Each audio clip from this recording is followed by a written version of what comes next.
Hello मित्रांनो, MPSC मित्र या नवीन यूट्यूब चॅनलवरती तुमच्या सगळ्यांचं स्वागत आहे. आज आपण 21 मार्च 2022चा लोकसत्ता बघतोय आणि तोही आपल्या विशेष करून एक्झामच्या दृष्टीतून जो काही महत्त्वाचा मजकूर असतो तो आपण सखोलात डिस्कस करण्याचा या लेक्चरमध्ये प्रयत्न करत असतोय. चला तर मग सुरुवात करूया. सोमवार मंडेचा म्हणजे 21 मार्च 2022चा लोकसत्ता आपल्याला काय सांगतोय बघू. पहिल्या न्यूजपासून डिस्कशन करण्यास सुरुवात करूया. So let start. आपली जी पहिली न्यूज आहे ती टोटली पॉलिटिकल न्यूज आहे. त्याच्यामधून आपल्याला एक्झामच्या दृष्टीतून खरं तर घेण्यासारखं असं काही नाही. शिवसेना बीजेपीवरती टीका करते, बीजेपी शिवसेनावरती टीका करते, हे पॉलिटिक्सचा एक भाग आहे, हे चालतच राहणार आहे. त्याच्यामधून आपल्या एक्झामच्या दृष्टीतून महत्त्वाचं असं काय नाहीये. त्यामुळं ही जी न्यूज आहे ते डिस्कस करण्यात काही पॉईंट नाहीये. पुढची जी न्यूज आपल्याला इथं पाहावास मिळते ती विशेष करून कोविशिल्ड जी वॅक्सिन आहे त्या कोविशिल्ड वॅक्सिनशी रिलेटेड आहे. आणि विशेष करून जी NTAGI एक ऑर्गनायझेशन आहे, एक ग्रुप आहे, त्यांनी शिफारस अशी केली की कोविशिल्डची लस जी आहे त्याची खरं तर दुसरी मात्रा जी आहे ती 8 ते 16 आठवड्यादरम्यान देण्यात यावी असं त्यांनी शिफारस केलेली आपल्याला खऱ्या अर्थानं पाहावयास मिळते. आणि याच्या अगोदर जी ही लस दिली जात होती म्हणजे आतापर्यंत दिली जाते ती दुसरी मात्रा दिली जाते ती 12 ते 16 आठवड्यादरम्यान दिली जाते आणि त्याच्यामध्ये कुठंतरी यांनी घट करण्यास सांगितलेलं शिफारस केलेली आपल्याला पाहावयास मिळते. या ऑर्गनायझेशनला किंवा ग्रुपला आपण काय म्हणतोय तर राष्ट्रीय तांत्रिक सल्लागार गट असं त्याला संबोधतो किंवा गटालाच आपण मराठीमध्ये इंग्लिशमध्ये ग्रुप असं संबोधतो. मग ती शिफारस खरं तर केली गेलेली आपल्याला खऱ्या अर्थानं पाहावयास मिळते. मग विशेष करून याच्या अंतर्गत तुम्हाला पहिला तर कोविड-19शी रिलेटेड अभ्यास करायचा आहे. म्हणजे काय करायचं आहे तर कोविड-19च्या जे काही व्हेरियंट्स आहेत जसं की डेल्टा व्हेरियंट आहे, कप्पा व्हेरियंट आहे, हे इंडियामध्ये सापडणार आहेत, इतर कंट्रीमध्ये सापडणारे सुद्धा भरपूर व्हेरियंट आहेत. त्यामुळे त्या सगळ्या व्हेरियंटचा आपल्याला डिटेलमध्ये खरं तर अभ्यास असायला पाहिजे आणि त्याचं सायंटिफिक कोड काय आहे ते सुद्धा तुम्हाला डिटेलमध्ये माहिती असणं कुठंतरी गरजेचं आहे. दुसरा की पॉईंट याच्यातून घेऊ शकतो की वॅक्सिन किती प्रकारची इंडियामध्ये आता कार्यरत आहेत, त्या वॅक्सिनचा सुद्धा आपण डिटेल अभ्यास करून ठेवणं अत्यंत गरजेचं आहे.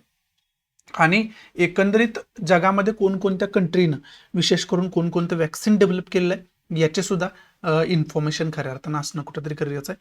आणि पहिलं वॅक्सिन ज्यावेळेस आलं ते पहिलं वॅक्सिन कोणी डेव्हलप केलं होतं, कोणत्या कंपनीने डेव्हलप केलं होतं हे डिटेलमध्ये माहिती असणं कुठंतरी गरजेचं आहे. बाकी याच्यामध्ये इम्पॉर्टंट असं काही नाही आहे. हे 2 की पॉईंट फक्त आपल्या एक्झामच्या दृष्टीतून महत्त्वाचे आहेत, ते आपण डिटेलमध्ये अभ्यास करून ठेवायला पाहिजे. मग आता इथंच आपण इंटरनेटच्या माध्यमातून कोविड-19चे जे काही व्हेरियंट्स आहेत ना त्याचा एक चार्ट बघण्याचा प्रयत्न करूया म्हणजे तुम्हाला ते क्लिअर होऊन जाईल. इथं तुम्ही कोविड-19चे जे काही वेगवेगळे व्हेरियंट सापडलेले आहेत ना ते महत्त्वाचे व्हेरियंट्स याच्यामध्ये दिलेत. फक्त याच्यामध्ये एक व्हेरियंट मिसिंग आहे, तो म्हणजे आत्ता सापडलेला जो आहे अलीकडील काळामध्ये ओमायक्रॉन ज्याला आपण म्हणतो किंवा ओमिक्रॉन ज्याला आपण म्हणतो, तो ओमिक्रॉन फक्त याच्यामध्ये दिला नाही, नाहीतर बाकी सगळे दिलेले आहेत. त्याच्यामध्ये पहिला आहे अल्फा. त्याचं जे लिनेज आहे, लिनेज म्हणजे हा जो कोड असतो तो सायंटिफिक कोड दिलाय प्रत्येक व्हेरियंटला, तो कोड सुद्धा तुम्हाला माहिती असणं गरजेचं आहे. तो अल्फाचा दिलाय B.1.1.7 युनायटेड किंगडममध्ये पहिल्यांदा सापडला होता हा. त्याची डेट पण दिलेली, डेट काय लक्षात ठेवायची एवढी काही गरज नाही. त्यानंतर बेटा व्हेरियंट आहे, त्याचा सिम्बॉल पण त्याच्याबरोबर दिलाय. त्याचं लिनेज आहे B.1.351 साऊथ आफ्रिकामध्ये पहिल्यांदा सापडला होता.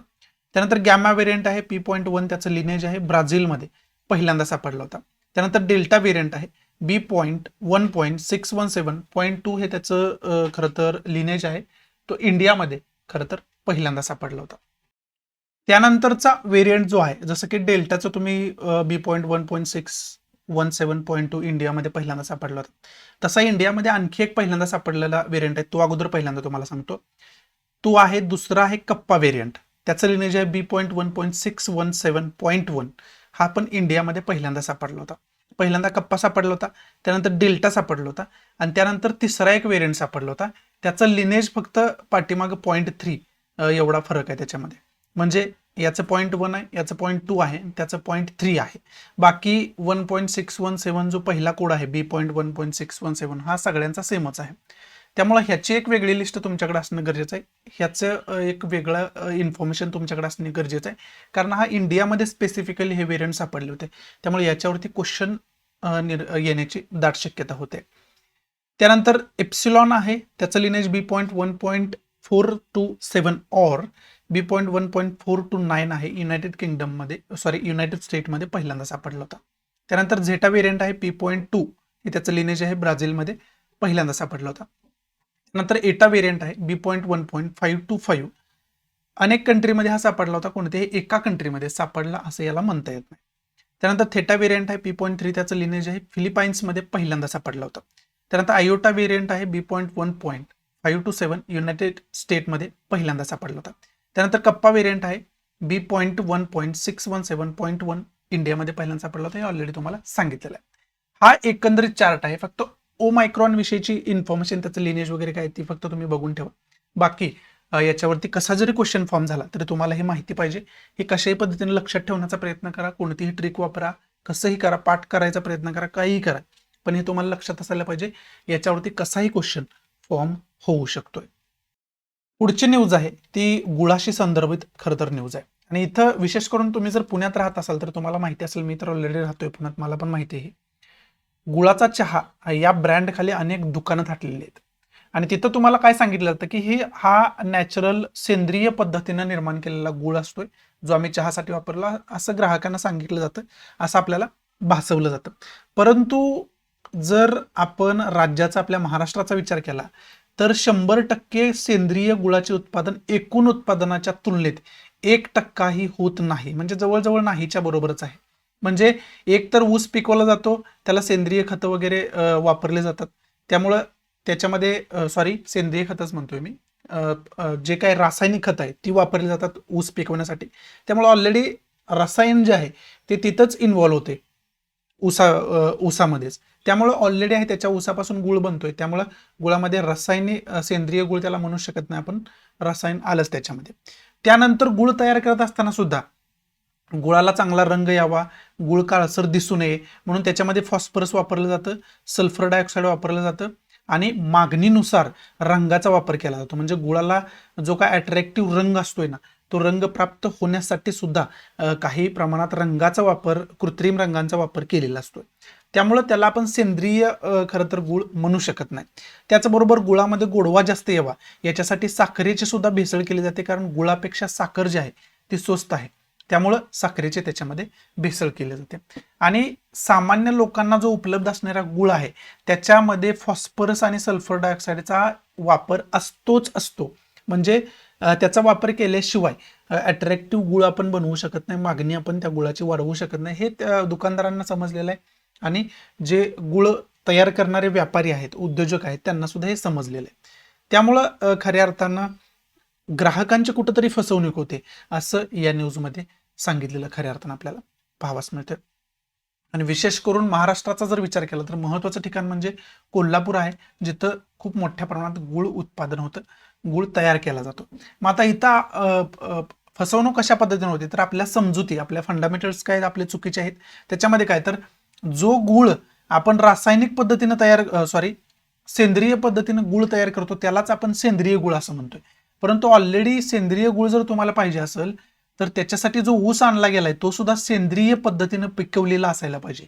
त्याला पिकवण्यासाठी रासायनिक खतं वगैरे वापरली नसायला पाहिजे, तरच आपण त्याच्यापासून निर्माण होणारा जो गुळ आहे तो सेंद्रिय गुळ म्हणू शकतो. आणि गुळ निर्माण करताना पण कोणत्याही प्रकारचं रसायन वापरलेलं नसायला पाहिजे.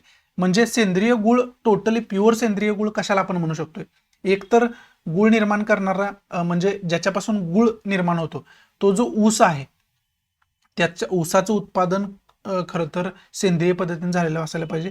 आणि त्याच्यापासून जो गुळ बनवला जातोय ना, तो जो विशेष करून गुळ आहे तो गुळ सेंद्रिय पद्धतीने बनवलेला असायला पाहिजे. तो गुळ बनवताना सुद्धा त्याच्यामध्ये कोणत्याही प्रकारचे रसायन, जे त्याच्यामध्ये फॉस्फरस आहे, सल्फर डायऑक्साईड आहे, वेगवेगळ्या प्रकारचे रंग आहेत, तशा कोणत्याही प्रकारचा वापर झालेला नसायला पाहिजे. या दोन्ही गोष्टींची फुलफिलमेंट जर होत असेल तर आपण त्याला सेंद्रिय गुळ असं म्हणू शकतोय, नसेल तर तो रासायनिक गुळच असतोय. त्यामुळं खरंच तो आरोग्यासाठी उपयोगी आहे की धोकादायक आहे हे खऱ्या अर्थाने इथं समजू शकतं. ते समोर आणण्याचा या न्यूजच्या माध्यमातून प्रयत्न केला गेला. मग आता याच्यामधून पहिलं तर तुम्हाला गुळ निर्माण करण्याची जी काही प्रक्रिया आहे त्या प्रक्रियेविषयी डिटेल इन्फॉर्मेशन असायला पाहिजे. आणि महाराष्ट्रामधल्या कोणत्या जिल्ह्यांमध्ये जास्त गुळ उत्पादक आहेत ते सुद्धा आपल्याला खऱ्या अर्थानं माहिती असणं कुठेतरी गरजेचं आहे. हा पहिला की पॉईंट आहे. दुसरा की पॉईंट काय तर सायन्सच्या दृष्टीतून इथं फॉस्फरसचा उल्लेख आलेला आहे. म्हणजे त्याची सायंटिफिक इन्फॉर्मेशन काढून ठेवा. सल्फर डायऑक्साईडचा इथं उल्लेख आलेला आहे, त्याची सुद्धा सायंटिफिक इन्फॉर्मेशन तुम्ही काढून ठेवा. त्याच्यावर सुद्धा क्वेश्चन फॉर्म होत असतोय प्रत्येक वेळेस सायन्सच्या दृष्टीतून विचार केला तर, अशा प्रकारच्या रसायनांवरती, केमिकल्सवरती. त्यामुळे त्याचा आपण डिटेलमध्ये अभ्यास करून ठेवणं कुठेतरी गरजेचं आहे. या दृष्टीतून हे 2 की पॉईंट आपण या न्यूजच्या माध्यमातून अभ्यास करून ठेवू शकतो. बाकी याच्यामध्ये इम्पॉर्टंट असं काही नाहीये. पुढची न्यूज आहे रशिया युक्रेन वॉरशी रिलेटेड खरं तर न्यूज आहे. आणि त्याच्यामध्ये युक्रेनमधलं जे काही कला महाविद्यालय होतं, त्या कला महाविद्यालयावरती रशियानं बॉम्ब हल्ला केला असा युक्रेनचा दावा आहे. आणि त्याच्यामध्ये इमारत कोसळली. त्या इमारतीच्या त्या जो काय मलबा आहे, जो काय खरं तर तुटलेला भाग आहे, त्या ढिगाऱ्याखाली अनेक नागरिक सामान्य सापडलेले असतील, मृत झालेले असतील, अशी भीती त्यांच्याकडून व्यक्त केली जाते. मग विशेष करून तुम्हाला याच्यामध्ये रशिया युक्रेनचा युद्ध का नेमकं चालू आहे याची सगळी इन्फॉर्मेशन असायला पाहिजे, ज्याच्यावरती मी ऑलरेडी लेक्चर बनवून ठेवलेलं आहे. दुसरा की पॉईंट याच्यामधून तुम्ही घेऊ शकता, नाटो जास्त न्यूजमध्ये याच्यामुळे आलेले आहे, नॉर्थ अटलांटिक ट्रीटी ऑर्गनायझेशन. मग त्याच्याविषयीची सुद्धा तुम्हाला डिटेल इन्फॉर्मेशन असायला पाहिजे. त्याच्यावरती पण मी ऑलरेडी वेगळं लेक्चर बनवलेलं आहे, तुम्ही बघितलं नसाल तर ते पण बघून घ्या. तिसरं महत्वाचा पॉईंट काय आहे तर तिसरा महत्वाचा पॉईंट हा आहे की एक्झामच्या दृष्टीतून याचा आपण कशा पद्धतीने अभ्यास करायचा रशिया युक्रेन युद्धाचा, आणि त्याच्यामधून एक्झामच्या दृष्टीतून आपण कोणकोणत्या पॉईंटचा डिटेलमध्ये अभ्यास करणं गरजेचं आहे हे तुम्हाला माहिती असायला पाहिजे. त्याच्यावरती सुद्धा मी वेगळं लेक्चर ऑलरेडी बनवलेलं आहे, ते पण तुम्ही बघितलं नसेल तर प्लीज बघून घ्या. हे 3 जे की पॉईंट ते डिटेल अभ्यास करून ठेवा. आणि याच्यावरती मी वेगळे लेक्चर ऑलरेडी बनवून ठेवलेले, त्यामुळे ते 3 लेक्चर तुम्ही जर डिटेलमध्ये बघून ठेवले तरी ते मोर देन सफिशियंट आहे.